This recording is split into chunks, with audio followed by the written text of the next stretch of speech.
Welcome back, it's Paul Tilley. Now we're going to take a look at exercise 15.2.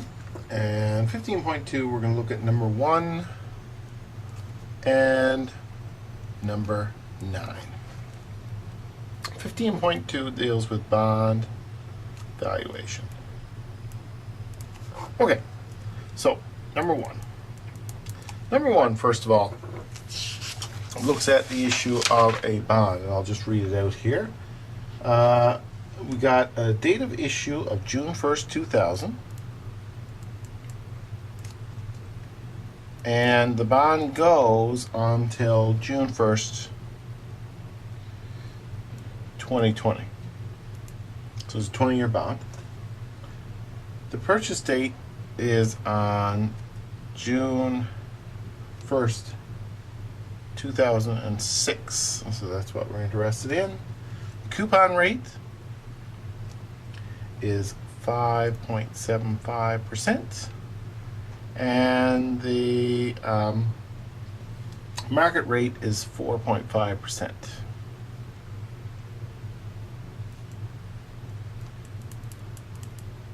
Okay, so essentially we've got ourselves a bond that was issued at a certain date. We come in and we're purchasing on another date, and it's due up on June 1st, 2020.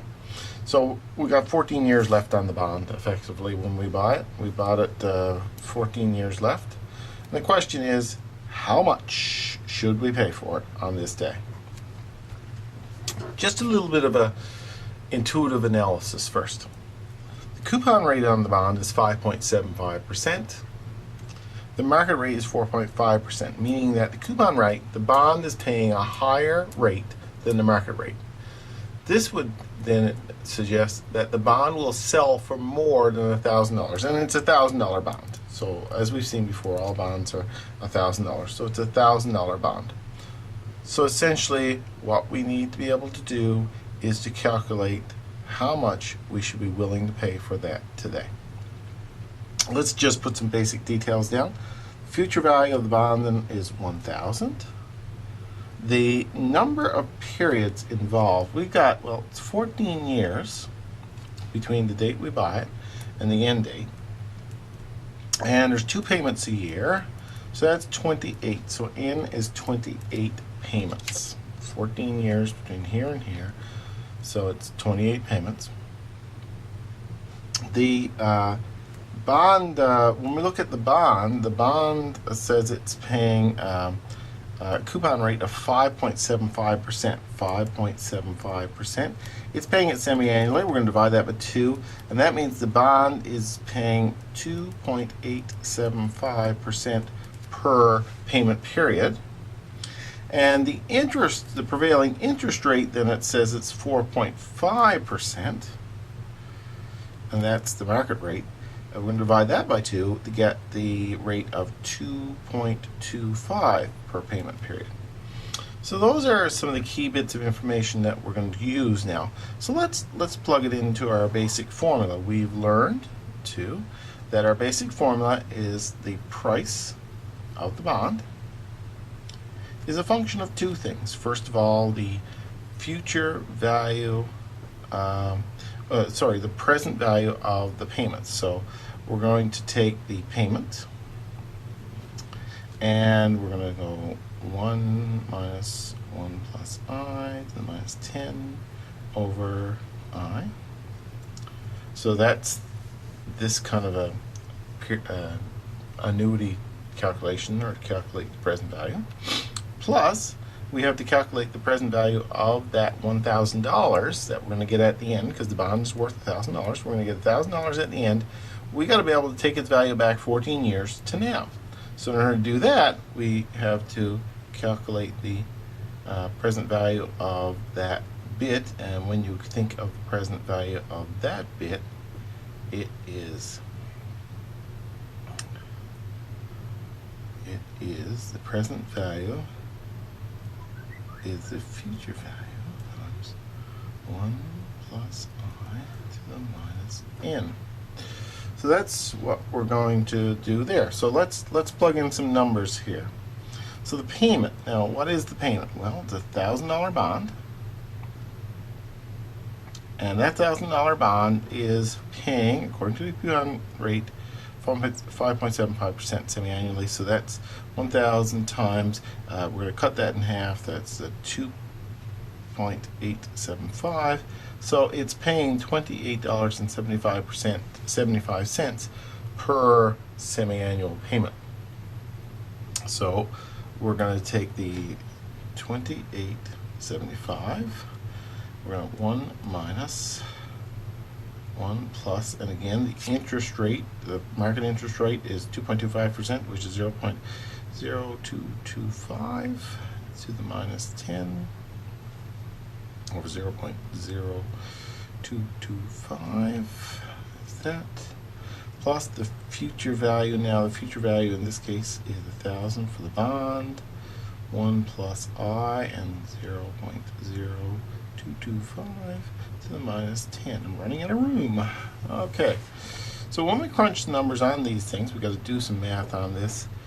This is 592.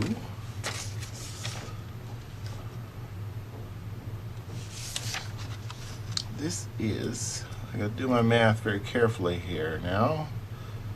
This is 299.43 for this section, plus when we do the math on this part here, it's 765.67, and that comes to a total of 1,065.09.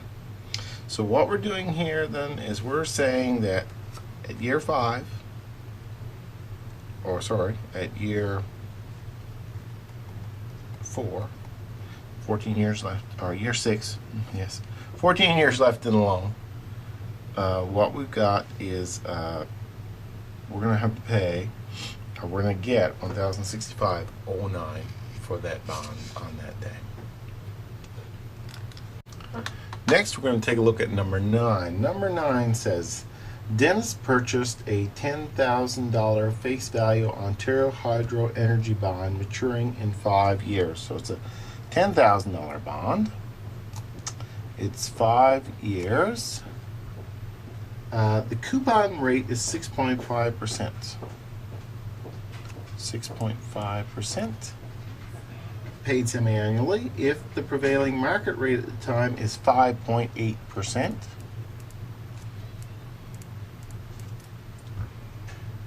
Compound semi-annually, what price did Dennis pay for the bond? So here's our basic information that we need.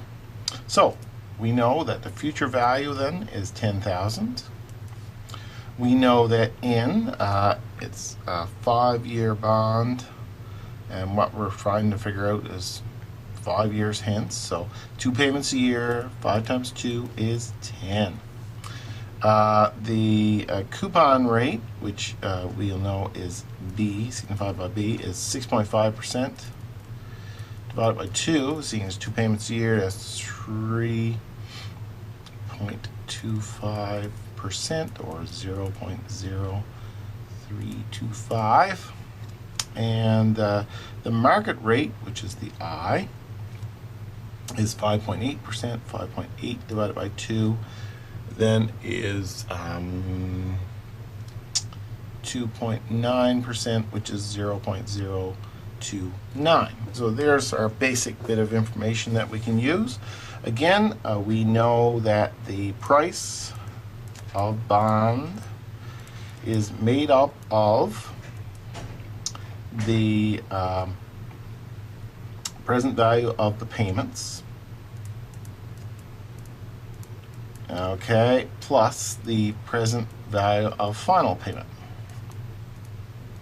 or present value of the bond price, I'll call it that, which is the $10,000. So present value of the payments, first of all, well, that's PMT 1 minus 1 plus I to the minus N over I. I'll just do this part first, then present value of payments. So let's calculate that. So we know the payment on the bond. Now let's just think about this payment here. We got a $10,000 bond. It's earning this 3.25% per semi period. So that equates to $325 in interest per period. So $325 is a payment. 1 minus 1 plus I. The interest rate is 0.029. To the minus n, which is minus 10 over 0.029. So that's that first part. Plus the second part, present value of the bond price. We'll take the present value of the bond, which is PV, 1 plus I to the minus n. So the present value then is the, $10,000. 1 plus I is 0.029 to the minus 10. Okay, so now let's work at each one of those sequentially. This one here, if we run the numbers on this will come to $2,786.52 plus, and if we do the numbers on this one, this will come to $7,513.56. In other words, the present value of the $100,000. Present value of $10,000. This is the present value of all the payments.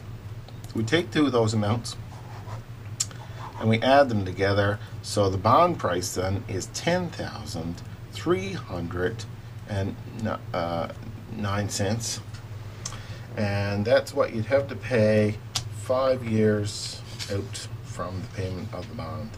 And you can see it's $10,300, which is higher than the $10,000. Why is it higher than the $10,000? Well, because the bond coupon is 3.25, the prevailing interest is only 2.9. People are going to want to buy the bond. It's going to bring the value up. So it's more than $10,000. Anyway, that's number 9. Any questions, you let me know.